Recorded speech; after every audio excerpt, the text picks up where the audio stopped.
ओंकार हूं। स्वाभिमानी व्यक्तियों के लिए मैं जीवन का आधार हूं और अभिमानी व्यक्तियों के लिए खड्ग की धार हूं। मैं ओंकार हूं। स्वर्ग विजय के समाचार से उत्साहित केकसी मेघनाद और रावण के साथ बंदी इंद्र को न देखकर उत्तेजित हो जाती है। इसी समय रोती बिलखती शूर्पणखा दंडक वन से लंका पहुंचकर लंकेश्वर रावण को श्री राम के अनुज श्री लक्ष्मण द्वारा की गई अपनी दुर्दशा दिखाते हुए उत्तेजित करती है। रावण उसी समय दंडक वन के लिए निकल पड़ता है। 3 दिनों की विनम्र प्रार्थना पर भी समुद्र देव को कृपा करते न देखकर मर्यादा पुरुषोत्तम श्री राम ने समुद्र देव को दंडित करने के लिए धनुष उठा लिया। देवर्षि नारद का परामर्श पाकर श्री राम ने महादेव का लिंग स्थापित कर पूजा आराधना की। एक बात कहूं महाराज भल्लातक, आपने राजकुमारी कर्कटी के साथ बहुत अन्याय किया है। ये आप क्या कह रहे हैं वीरवर? जब राजकुमारी के भीतर मुझसे मिलने की इतनी इच्छा थी तो आप इनको लेकर के लंका क्यों नहीं आए? कर्कटी के हट के कारण हमने कई बार लंका आने का कार्यक्रम बनाया था, परंतु हर बार कार्यक्रम स्थगित करना पड़ा। ऐसा क्यों महाराज? हमें पता चला कि ब्रह्मा जी के वरदान के कारण आप 6 माह सोते रहते हैं। आपकी नींद में विघ्न न पड़े इसलिए हमने अपना कार्यक्रम स्थगित कर दिया। दैत्यराज भल्लातक, इस समय हम एक आवश्यक कार्य से सह्याद्री आए हैं। हम तो यही समझते हैं लंकेश्वर कि हमारी कीर्ति बढ़ाने के लिए ही आप सह्याद्री पधारे हैं। फिर भी आपके सह्याद्री पधारने के कारण का अनुमान हम लगा सकते हैं, परंतु इस बात पर चर्चा हम आपका भरपूर स्वागत करने के बाद ही करेंगे। सह्याद्री के राजपुरुषों, इस समय हम अपनी प्रसन्नता को शब्दों में व्यक्त नहीं कर सकते। जिसने अपनी वीरता और पराक्रम से केवल पृथ्वी लोक ही नहीं, स्वर्ग लोक, पाताल लोक, यम लोक, नागलोक और वरुण लोक, हर लोक पर अपना अधिकार किया है, वे लंकेश्वर रावण और वीरवर कुंभकर्ण आज हमारे बीच हैं। आप सब सच्चे मन से राक्षस जाति के हित चिंतक लंकेश्वर रावण की जय जयकार करें। राक्षस कुल शिरोमणि लंकेश्वर रावण की जय! राक्षस कुल शिरोमणि लंकेश्वर रावण की जय! मैं इस प्यास को शांत भी नहीं करना चाहता राजकुमारी। मैं तो चाहता हूं कि समय की गति यूं ही रुकी रहे। आप मुझे देखती रहें और मैं यूं ही शीतल पेय पीता रहूं। आप देखती रहें, मैं पीता रहूं।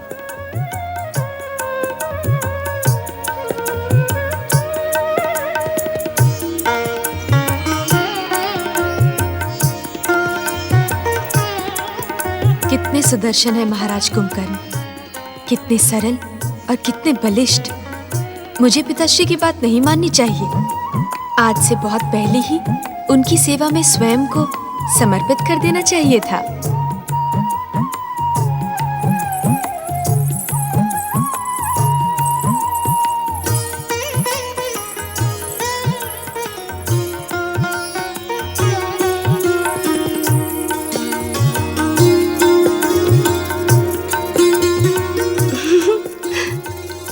आप जिनके विचारों में खोई हैं ना राजकुमारी, वे हैं ही ऐसे।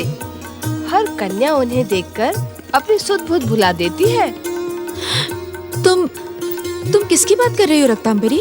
उन्हीं की, जिन्हें देखकर हमारी राजकुमारी की सुध बुध खो गई। हमसे ना छुपाओ राजकुमारी, हमने तो राजसभा में ही आपके समर्पण को पहचान लिया था। तुम बहुत चतुर हो गई हो रक्तांबरी। इसमें चतुराई क्या है राजकुमारी?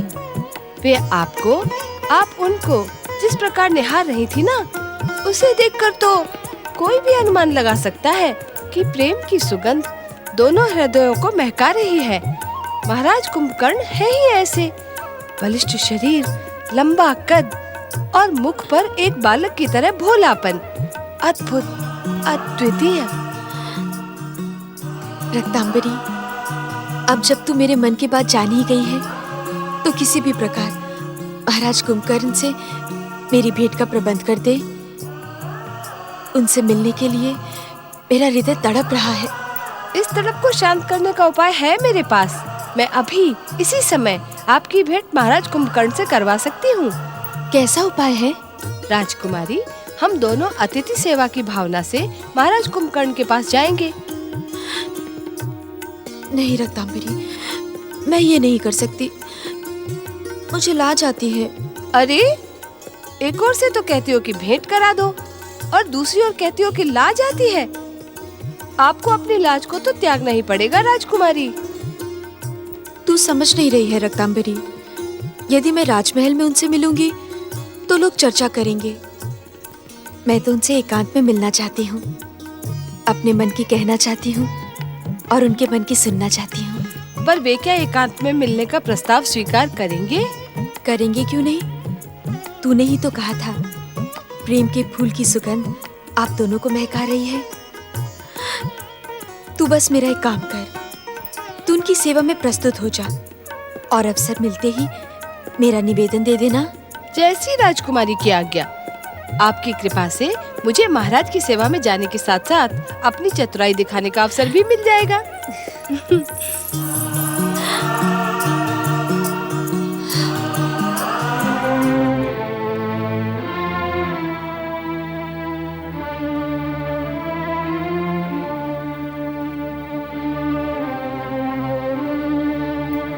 प्रणाम मामा श्री। आप कब आए? वत्स कुंभकर्ण, अब तक तो केवल लंकेश्वर ही तुम्हारी गंभीरता को लेकर चिंतित थे। अब तो ये चिंता मुझे भी हो रही है। इस सच को मैं अपनी आंखों से देख रहा हूं कि सह्याद्री आने के बाद से तुम अपेक्षा से अधिक गंभीर हो गए हो। क्या बात है कुंभकर्ण? नहीं मामा श्री, ऐसी कोई बात नहीं। केवल कुछ समय के लिए अकेला रहना चाहता हूं। मन अशांत है। अशांति का कारण क्या है कुंभकर्ण? कारण मैं आपको नहीं बता सकता मामा श्री, परंतु यह वचन देता हूं कि कुछ समय बाद मैं लंकेश्वर भैया रावण से अवश्य भेंट करूंगा। अब आप मुझे अकेला छोड़ दें।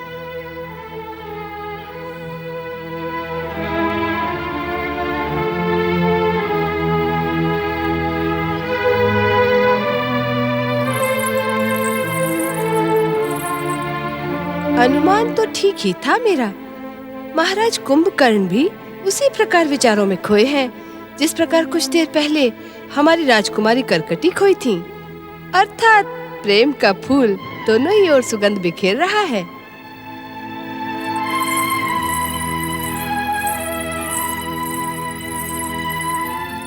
कुंभकर्ण महाराज की जय हो।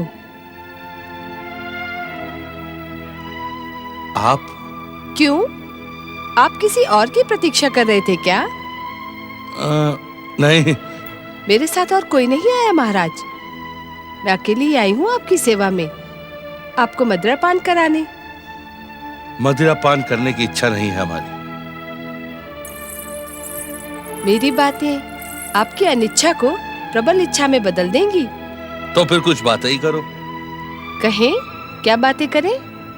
अपनी राजकुमारी करकटी के बारे में। हमारी राजकुमारी तो अद्भुत है महाराज। उनके रूप और सौंदर्य की चर्चा पृथ्वी पर नहीं, पाताल लोक तक भी पहुंच चुकी है।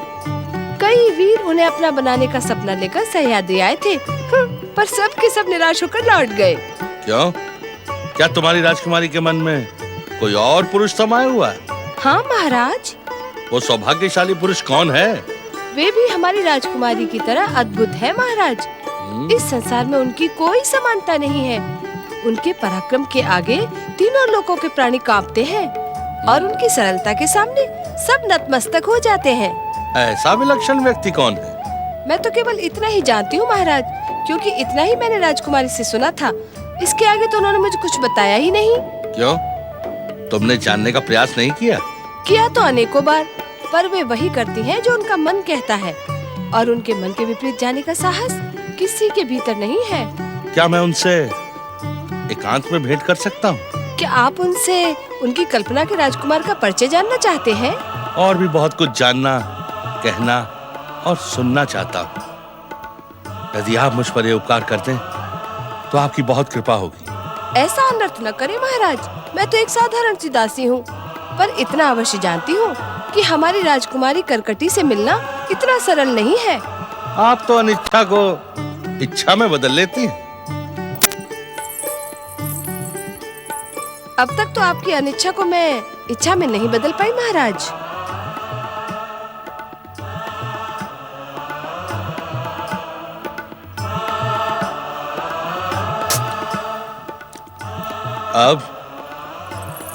अब तो प्रयास करना ही होगा, पर भेंट हो या ना हो ये तो राजकुमारी की इच्छा पर ही निर्भर करता है।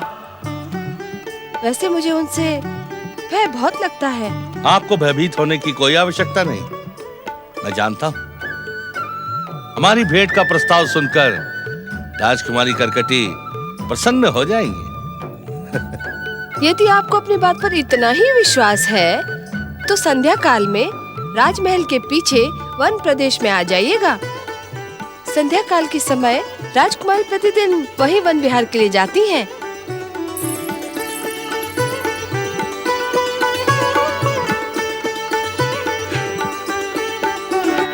तेरी चतुराई तो प्रशंसा योग्य है रक्तांबरी, किंतु अकेले मिलने जाने में मुझे लाज आती है। कैसे जाऊंगी, क्या कहूंगी, मैं नहीं जा पाऊंगी। अरे अब कैसी लज्जा राजकुमारी, वे आपके लिए कोई पराई थोड़ी ना है। आपके प्रति उनके मन में उमड़ते प्रेम को देखकर मेरा मन प्रसन्न हो गया है। सचमुच वे कितने सरल हैं, कितने सज्जन हैं। किंतु मैं अकेले नहीं जा पाऊंगी। तो ठीक है, मैं भी आपके साथ चलती हूँ। तू क्या करेगी वहाँ जाकर? तो ठीक है, आप कहती हैं तो नहीं जाती हूँ, पर आपको तो जाना ही पड़ेगा, अन्यथा वे आपकी प्रतीक्षा करते रह जाएंगे। ये वे क्या लगा रखी है? वे केवल तेरे महाराज हैं और कुछ भी नहीं। भूल हो गई राजकुमारी, वे केवल आपके हैं। पर अब विलम्ब न करें, संध्या हो गई है, महाराज आपकी प्रतीक्षा करते होंगे। अरे क्या हुआ, आप जाते जाते रुक क्यों गई? अच्छा तू भी मेरे साथ चल, किंतु दूर खड़ी रहना, समझी? जैसी राजकुमारी की इच्छा। कुंभकर्ण, कुंभकर्ण, इतनी देर से तुम्हारी प्रतीक्षा करते करते थक गया हूं मैं। किस बात को लेकर इतने गंभीर हो तुम? कुंभकर्ण, ये कुंभकर्ण अचानक कहां चला गया मामाश्री? मैं प्रहरी से पूछ कर आता हूं। मामाश्री, इसकी आवश्यकता नहीं है। मैं कुंभकर्ण के स्वभाव को जानता हूं। आसपास के वनों में विहार करने के लिए निकल गया होगा। चलिए वहीं चलकर बात करते हैं उससे। आओ।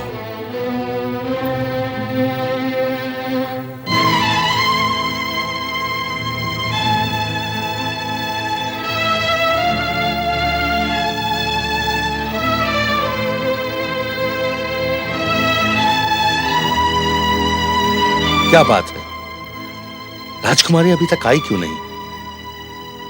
दासी ने तो कहा था कि वो प्रतिदिन संध्या काल को यहीं आती है। क्या उन्होंने मेरे प्रस्ताव को स्वीकार नहीं किया? क्या मुझसे उनके प्रेम को पहचानने में कोई भूल हो गई? क्या उनकी कल्पना में कोई दूसरा पुरुष है? राक्षस वीर कुंभकर्ण, जब से तुम यहां आए हो, तुमने अपनी वीर राक्षसी स्वभाव को छोड़कर गंभीरता और उदासी को अपना लिया है। जिस उद्देश्य से हम यहां आए हैं, उसमें तुम्हारी तनिक भी रुचि दिखाई नहीं पड़ती। यदि ऐसा ही था, तो लंका से हमारे साथ यहां आने की आवश्यकता ही क्या थी? भैया लंकेश्वर, मैंने मामाश्री से निवेदन किया था कि मन की अशांति दूर होते ही मैं स्वयं आपकी सेवा में आ जाऊंगा। मैं भी लंबे समय से प्रतीक्षा कर रहा था। क्या बात है कुंभकर्ण, तुम्हारा मन किस कारण अशांत है? क्षमा करें महाराज, मैं अपने मन की अशांति का कारण आपको नहीं बता सकता। किंतु मन की अशांति में तुम ये भी भूल गए कुंभकर्ण कि तुम्हारे ही आग्रह पर लंका से राक्षस सैनिकों की सहायता प्राप्त करने के लिए हम यहां पर आए हैं। अन्यथा हमारे एक ही आदेश पर स्वयं भल्ला तक लंका तक दौड़ा दौड़ा चला आता। राक्षस सैनिकों की आवश्यकता हमें है लंकेश्वर, महाराजा भल्ला तक को नहीं। जिसे आवश्यकता होती है उसे ही याचक बनकर जाना होता है। लंकेश्वर रावण का आदेश सारा संसार मानता है। देव, दानव, मानव, किन्नर, गंधर्व और ग्रह नक्षत्र तक रावण के सामने मस्तक झुकाते हैं। फिर भल्ला तक तो हमारी जाति का है, हमारी सहायता करना उसका धर्म है। धर्म को धर्म की मर्यादा में ही रहने दो भैया। उत्तेजना और अहंकार धर्म को अधर्म बना डालता है। जब महाराज भल्ला तक स्वयं इस बात का संकेत दे रहे हैं कि स्वागत सत्कार करने के बाद वे आपके साथ राजकाज पर चर्चा करेंगे, तो तनिक धैर्य धारण करें। नहीं नहीं नहीं नहीं नहीं नहीं, धैर्य और प्रतीक्षा रावण का स्वभाव नहीं। जो वस्तु रावण को नहीं मिलती रावण उसे छीन लेता है। शांत हो जाओ भांजे, शांत हो जाओ। शांति और धीरज के साथ बहुत कुछ देख लिया मामा श्री। अब तो रावण के प्रचंड क्रोध के प्रचंड प्रदर्शन का समय आ रहा है। कुंभकर्ण की बात मानकर हमने बहुत बड़ी भूल की, पर अब और इसी समय उस भूल को सुधारा जाएगा। मामा श्री, अभी और इसी समय भल्ला तक को। बात का पतंगड़ ना बनाओ भैया। मुझे महाराज भल्ला तक पर पूर्ण विश्वास है, वे हमें निराश नहीं करेंगे। उनकी सैन्य शक्ति पाकर लंका के राक्षसों का मनोबल आसमान को छूने लगेगा। तब वनवासी राम को परास्त करना हमारे लिए सरल और सहज हो जाएगा। कुछ समय तो प्रतीक्षा करो भांजे। एक सीमा तक की प्रतीक्षा की जा सकती है मामा श्री। उसके बाद रावण अपने स्वभाव अनुसार ही बात करेगा। तब यह भल्ला तक भी रावण का आदेश एक सेवक के समान मानेगा। चलिए मामा श्री।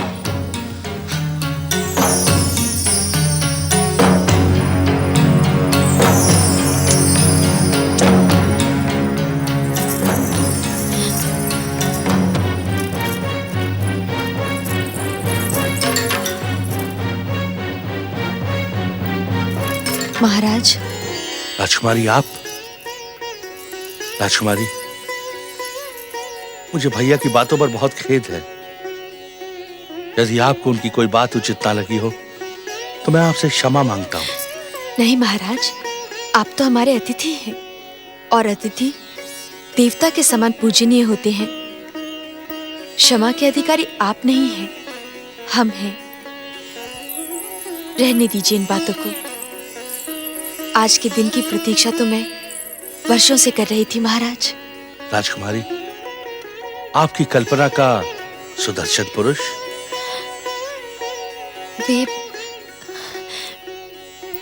वे आप ही हैं महाराज। नारायण नारायण। बचपन से ही पिताश्री से आपके पराक्रम की कथाएं सुना करती थी और उन्हीं कथाओं को सुनकर मैंने स्वयं को आप पर समर्पित कर दिया था। राजकुमारी, आपको देखकर मुझे भी ऐसा ही लगा था, परंतु मैं आपसे क्षमा चाहता हूं राजकुमारी। मैं अपने आप को आपके योग्य नहीं समझता। ये आप क्या कह रहे हैं महाराज? आपके इस विचार का कारण? कारण है ब्रह्मा जी का वरदान। इस वरदान के कारण मैं 6 मास तक सोता रहता हूं। मुझे सोता हुआ देखकर आप ना जाने हृदय में क्या सोचेंगी राजकुमारी। आप इस बात की चिंता ना करें महाराज। चिंता कैसे ना करूं राजकुमारी। प्रेम में स्वार्थ नहीं होता। अपने सुख के लिए आपके हृदय को दुख पहुंचाऊं, ये तो अनुचित है राजकुमारी। मैंने आपसे कहा ना, आप इस बात की चिंता ना करें। मैं आपको अपने साथ जागने के लिए विवश कर ही दूंगी। आइए प्रस्थान करें। देवर्षि, जो मैं देख रहा हूं, क्या आपने भी वही देखा? नारायण नारायण। भला भगवान भोलेनाथ की कृपा से जो तुम्हें दिख रहा है वो मुझे क्यों नहीं दिखाई पड़ेगा? देवर्षि, मैं अपने जीवन में पहली बार राक्षस और असुरों को इस प्रकार प्रेम की हंसी हंसते देख रहा हूं, क्या हम ये समझ लें कि ये क्रूर और दुष्ट राक्षस अपना स्वभाव छोड़कर प्रेममय बन गए हैं? नारायण नारायण। देवराज, जब आप देवता प्रेम के परम मूल्य को त्याग कर स्वार्थ और रास रंग में लिप्त रहने लगे हैं, तो भला भगवान भोलेनाथ की कृपा से प्रेम अपना पांव कहीं न कहीं तो पसारेगा ना देवराज। देवर्षि, कभी कभी तो हमें प्रसन्न हो लेने दिया करें।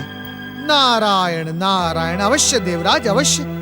आपको प्रसन्न होने का पूर्ण अधिकार है, परंतु आपकी ये प्रसन्नता कुछ ही क्षणों के लिए स्थायी है। जब तक ये प्रेम में दृश्य दिखाई पड़ेंगे, तब तक रावण और कुंभकर्ण जैसे महायोद्धा भूलकर भी स्वर्ग पर आक्रमण नहीं करेंगे। देवराज, ये शुभ समाचार आप देवी शची और अन्य देवताओं को दे सकते हैं। ओम नमः शिवाय।